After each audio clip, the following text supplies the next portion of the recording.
حضور صلی اللہ علیہ وآلہ وسلم کا حضرت علی بن ابی طالب رضی اللہ تعالیٰ عنہ کو دعوت دینا۔ حضرت علی بن ابی طالب رضی اللہ تعالیٰ عنہ حضور اقدس صلی اللہ علیہ وآلہ وسلم کی خدمت میں حاضر ہوئے تو حضور صلی اللہ علیہ وآلہ وسلم اور حضرت خدیجہ رضی اللہ تعالیٰ عنہ دونوں نماز پڑھ رہے تھے تو حضرت علی نے پوچھا، اے محمد، یہ کیا ہے؟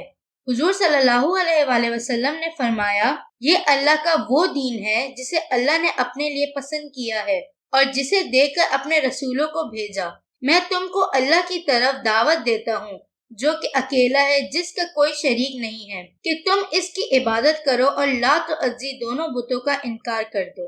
حضرت علی نے کہا، یہ ایسی بات ہے جو آج سے پہلے میں نے کبھی نہیں سنی، اس لیے میں اپنے والد ابو طالب سے پوچھ کر ہی اس کے بارے میں کچھ فیصلہ کروں گا۔ آپ نے اس بات کو پسند نہ فرمایا کہ آپ کے اعلان کرنے سے پہلے آپ کا راز فاش ہو جائے، تو ان سے فرمایا، اے علی، اگر تم اسلام نہیں لاتے ہو تو اس بات کو چھپائے رکھو۔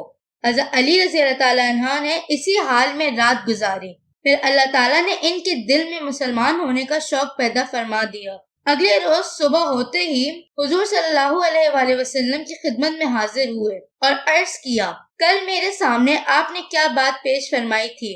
آپ صلی اللہ علیہ وآلہ وسلم نے فرمایا، اس بات کی گواہی دو کہ اللہ کے سوا کوئی معبود نہیں جو کہ اکیلا ہے، اس کا کوئی شریک نہیں، اور لات و عزی کا انکار کر دو اور اللہ کے تمام شریکوں سے برات کا اظہار کرو۔ حضرت علی نے حضور صلی اللہ علیہ وآلہ وسلم کی بات مان لی اور اسلام لے آئے، اور ابو طالب کے ڈر سے آپ صلی اللہ علیہ وآلہ وسلم کے پاس چھپ چھپ کر آتے رہے اور اپنے اسلام کو چھپائے رکھا، بالکل ظاہر نہ ہونے دیا۔ صدق اللہ العظیم۔